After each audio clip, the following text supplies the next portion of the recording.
Boil it. Gotta boil it. Oh, yeah. I think that's good. Okay, so thank you all for coming here.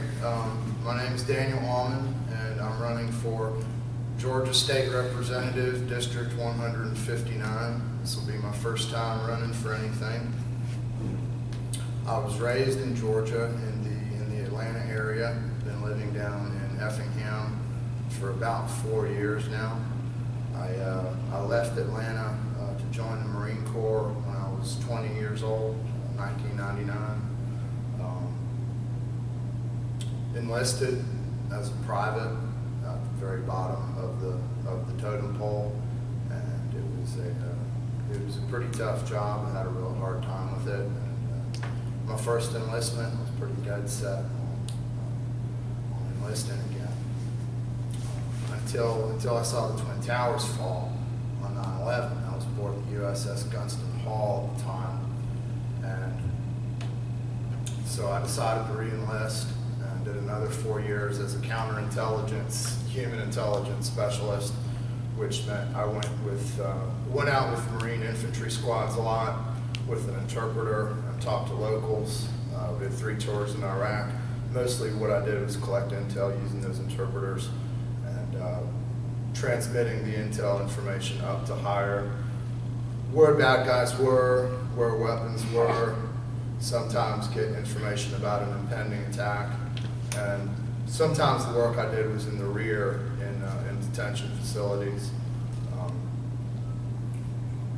Got to see some different places, like I said, Iraq, went to Australia, spent a lot of time in Okinawa, Japan, and in mainland Japan, North Carolina.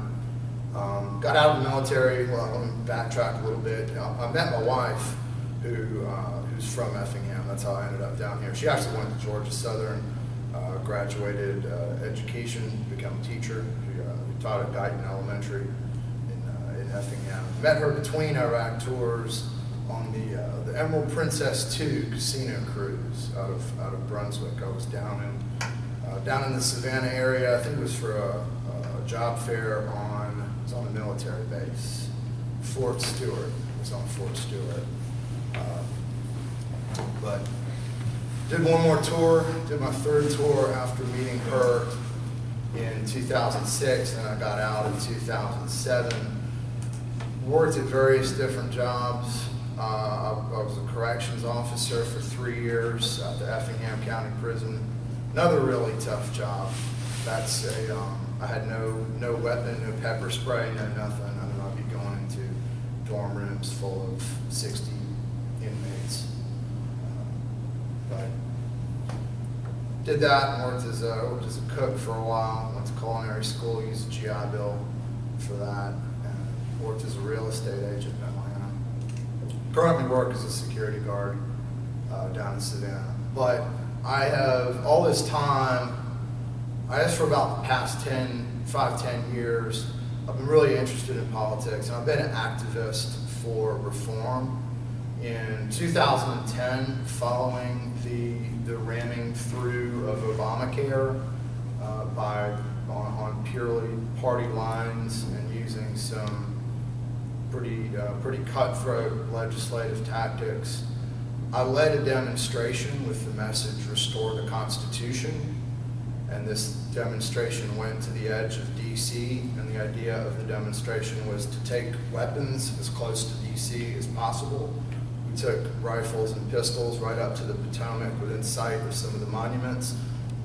Didn't really have a whole big turnout for it. It was only about 75 or so participants. A lot of people were scared to come out, honestly, because back then that was kind of a radical thing. Nowadays you see armed demonstrations and things like that a lot more often, but I was kind of stepping out on a limb there with that. But it got national coverage. It made the Washington Post, got some mentions on MSNBC. Rachel Maddow on MSNBC actually uttered the words "Restore the Constitution," which I don't think would have happened unless a bunch of guys and gals with weapons had gone to the edge of the Potomac like that.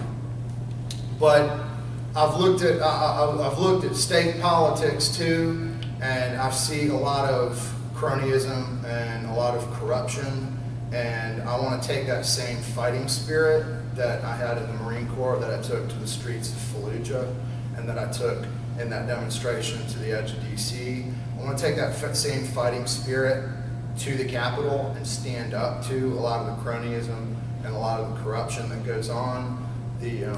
The system of government that I learned about in history class, where you have three branches of government. You got the executive, the legislative, and the judicial, and they're supposed to be independent, and they're supposed to have checks and balances. Well, if you haven't familiarized yourself too much with what goes on at the state level, that system is not in place. It is broken. There's a lot that has overridden that system of checks and balances.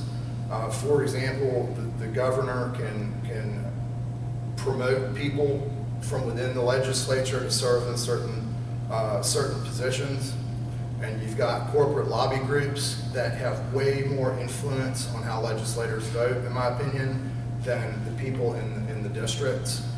And so I'm gonna work hard to reform the system and expose a lot of the corruption. For transparency, one of the things that I'll push for is having committee votes. A lot of bills will just go to committee and get killed in committee, and you won't hear about them again, and you won't really know too much about who is responsible for killing those bills. I want to make it so those committee members will have to roger up and say yay or nay which way they voted. I also would like to have cameras in those committee rooms so that people can see how things are discussed and kind of how the sausage is made. I'm really not a big fan of backroom deals, but unfortunately there's a lot of backroom deals that go on, and I am one of the few candidates that is running in order to reduce the size and scope of government, not expand it. And so, that being said, anybody have any questions? Any specific kind of issue, anything on your mind with state politics? You will be running against Representative Burns? Yes. Right? Okay. Yes. Just as a general question here, I know last year MSNBC said Georgia was the #1 state to do business in, and he's viewed as one of the top leaders in the state of Georgia. He's the Speaker of the House, correct? He is the House. He was recently elected to be the House Majority Leader. Okay. So if Georgia's doing so well lately, I mean, why go after one of the top? Is it just coincidence that he happens to be in the same district and you want to be there? Is it you feel like he's not helping us? Because, well, if you look at his record and you look at the from when he got in 2004 until now, if you look at the bills that he's co-sponsored or sponsored or written, I don't think you can find anything in there that is evidence of a philosophy of limited government and reducing the size and scope of government. If you look at the stuff that he's put out, it goes in the direction of expanding government power and not reducing it. So far as MSNBC saying that Georgia was the greatest to do business with because of what John Burns has done, I don't know too much about where that information is coming from. The people deserve a choice, and he's never had a primary challenger. His name has been the only one on the ballot for 10 years. And in this area where we are, it's a red district in a red state. And so by the time the November election comes around, the winner's pretty much decided already, because whoever the Republican nominee for Congress, state Senate, state representative, that Republican is almost guaranteed to win just because of the way the proportions are. And so you've got a situation where there's really been no real competition for the seat for at least 10 years. I'll say on that question, it did not say because of John Burns. Okay, I was saying that came out during the Nathan Deal campaign last year, during the gubernatorial campaign. What I was saying is he is viewed as one of the leaders in the Republican Party in the state of Georgia by especially this district loves him, so that's kind of why I wanted to know if it was him necessarily, or just the thought. Well, I'm running against the culture of cronyism and corruption, and he has not been a voice against that. He's not been out exposing it and speaking up against it. So it's more like, instead of he's not really causing a problem, it's more like he's lukewarm and not helping. I'll throw out one example, House Bill 310. House Bill 310 creates the Department of Community Supervision, which was sold as kind of a reworking of the criminal justice system in Georgia.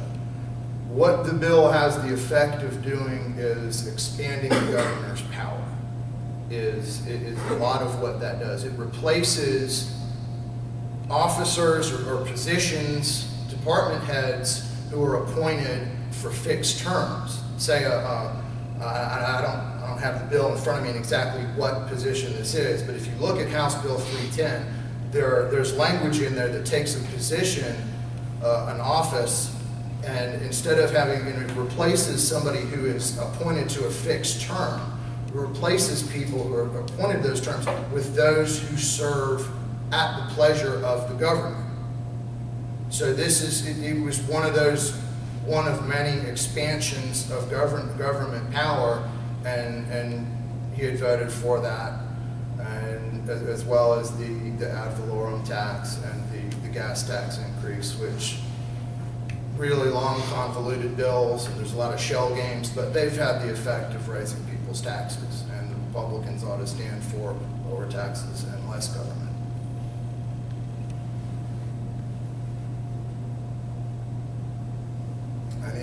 Any other questions?